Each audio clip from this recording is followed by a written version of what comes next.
Welcome back to the channel, you kooks. Today on the Van Kooks channel, we are working on the daunting task of upper cabinets. If you follow along in this video, you will find it less daunting and we will walk you through the entire process. We're going to start with face frames and work from there. And if you guys want more information than you find in this video, make sure to go over to vankooks.com and sign up for the Van Kooks Masterclass. All right, kooks, let's get into it.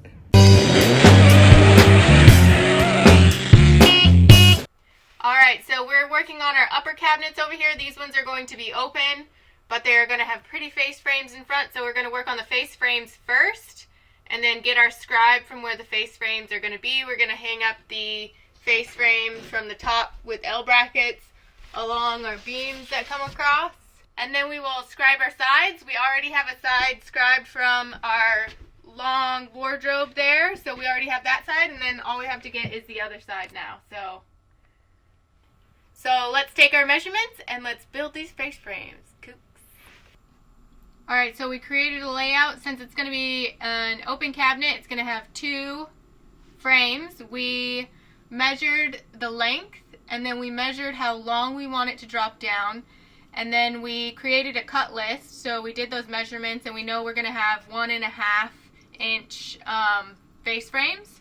So you just do a little bit of math. We want it to be 60.5 long. So you subtract the rails from that side, and you just create a cut list from basically what you want all your measurements to be. That way you can just go cut, and then put it together, and it'll be really quick.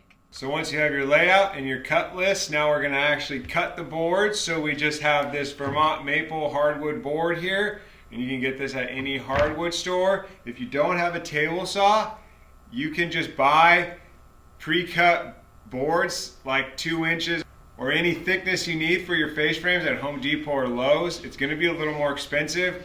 We are fortunate enough to have this amazing shop and a table saw, and we just rip our own boards, and it actually saves us quite a bit of money. So I was saying, if you didn't have a planer, you can come to Home Depot or Lowe's and go to the hardwood board section, and you can see these are all nicely pre-cut and planed and cleaned up. So you could just use these to make face frames, and they have a variety of widths, and they have like some poplar and some different kinds, maple. This is what we use, and you could save some time, but it will be more expensive. You can see they're about $4 a board. That looks like about the width we use there. So you could come here, buy your face frames, and do it that way if you don't have the table saw and the planer. So I highly recommend making face frames. It's going to be a very clean look. So just come here, buy these, and then jump into the next step where we're putting them together.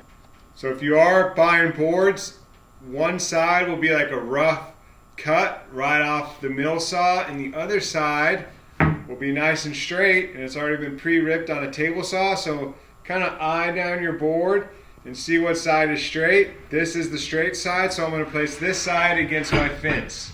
And I'm just going to go ahead and rip this piece. And then when you send it through the planer, you're going to take a 1/16 off each side.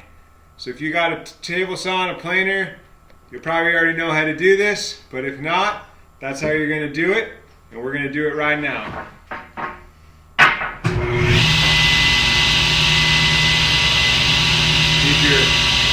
So right now I'm lowering the planer to 1.5 plus a 1/16 because we're taking off a 1/16 of the extra 1/8 that we have on our frame.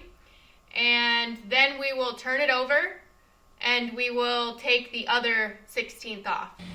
So when you are doing your cuts and you're rolling this down to be at the right measurement where it's an extra 1/16, you'll want to run both of your boards through.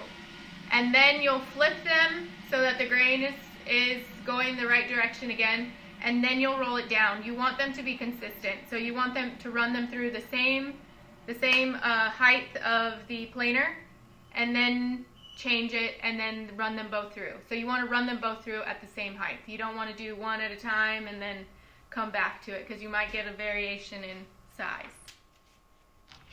Alright, so these had, like Kevin showed you, that there was a nice dark burn mark from the saw, and now it's nice and clean and fresh wood after that planer took it off.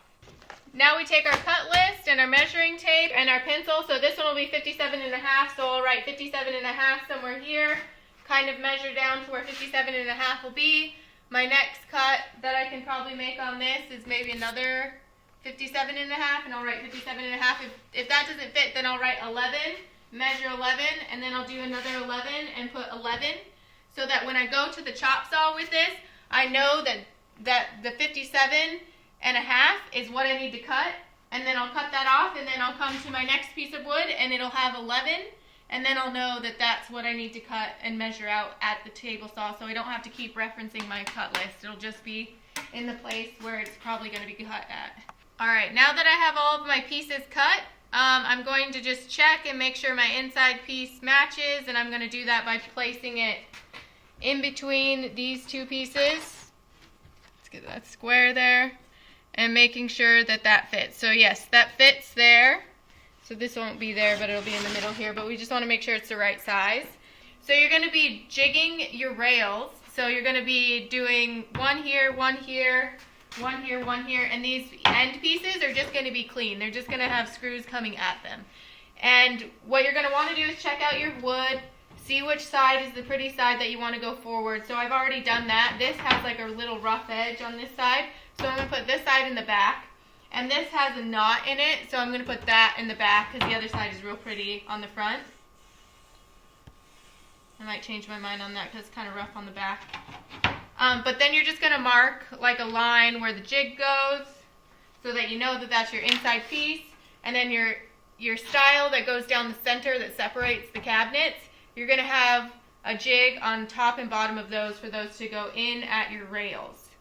So these are not going to have anything done to it, and these are going to have the jigs jigged to it. Since we're here at the Van Cooks, we got the budget tools. You don't need those fancy tools. We love our Likely 20 volt, this is a drill driver, and then I have an impact driver, and we're using the Harbor Freight Craig jig. So it's not a Craig jig, it's an off-brand Craig jig from Harbor Freight, and we just got our blocker so it stops and it doesn't drill into our metal here. That's what that blocker is for. I taught Kevin that. And so basically what we're going to do is we're going to set this up so that it goes down the center. So you can roll this to whatever width you need. So this is already set because we've been doing face frames, so it's pretty tight in there. And these Likely's are, we never have to change the batteries. Like, I honestly don't know the last time we even like charged this battery, and it's killing it. Likely's, if you have to start from scratch, and Harbor Freight, we got all of our other stuff from Harbor Freight, so we like to keep it budget friendly over here because we don't want you to spend $1 million on this. And be sure to check the description because we have a partnership with Likely and we really like them. We've been putting them to the test. They come with all of the accessories. Like, I've never seen a drill come with all the drill bits. Like everything that you need, the Likely comes with it. So check those out. Get your Van Cooks discount and get to working on your van. Alright, I'm going to start working on this. Alright, so for those of you that aren't familiar with a pocket jig or a Craig jig, this is what it does. It creates a hole for your screw to go in sideways and comes out down the center there. Alright, so now the face frame is ready. It is sanded, and I have all of my L brackets marked for the cross pieces. So we have the cross pieces that come all the way across, and that's where we're attaching the L brackets. And then we will make scribes after that hangs so that we know how deep it's going to be and how long we need our scribes. We finished scribing the sides of our cabinet. We started with cardboard and some tape to like seam up those air gaps that we had.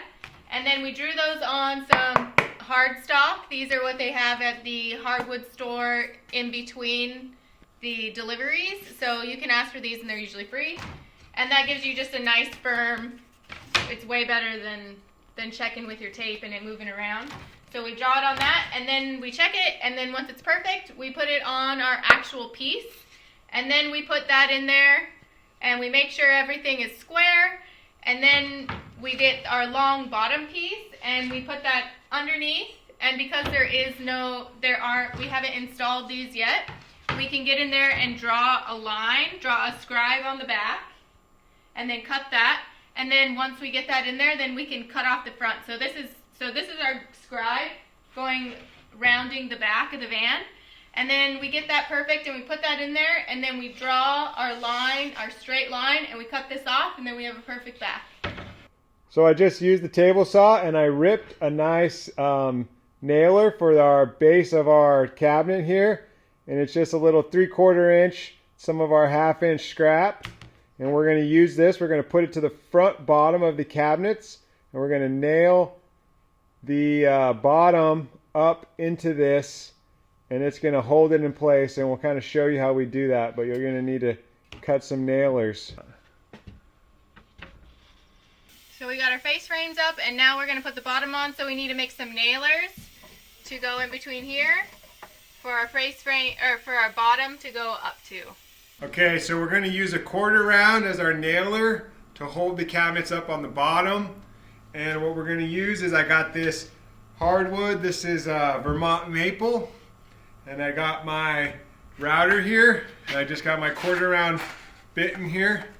I'm just going to set it to length, and I'm going to run the router along the edge first, and then I'm going to rip it on the table saw. And of course, if you don't have a router, you can buy 1/4 round at Home Depot or Lowe's or any wood store, but we're going to save some money, do it ourselves. This is the Van Kooks channel. This is all about DIY. So when you're a kook like us, it's always good to practice on some scrap wood. I just ran my 1/4 round bit on this piece of scrap oak here, and it gave it a good little chunk out of it, and I like what that looks like. So I am going to go ahead and send it. Okay, so here is that 1/4 round I was working on. Turned out really nice. That DIY 1/4 round. And it looks kind of bent, but once we nail it to the wall, it won't be bent anymore. And I'm happy with this turnout, and it's going to look really nice when we install it, and I'll show you what it looks like in there once we get it in. Alright, so this is our 1/4 round. It's our bottom nailer, so we're going to go at it and up. Alright, now our upper cabinets are finished. They're in there, and they're ready to stuff clothes in. So we have this bungee cord. She wanted bungee cord so she could just stuff her clothes that'll be stuffed in packing cubes in there. So I think that's a pretty good idea. I like that. Looks nice. Alright, Kooks, thank you so much for watching us build upper cabinets. I hope it was helpful to you. I hope you were able to follow along. And if you like content like this, be sure to like, subscribe, and share to your friends that are building a van. And we got tons more coming. We still got to do the kitchen. We got to do the couch. So come back and we'll show you how to finish the rest of your van. Alright, bye Kooks. See you later.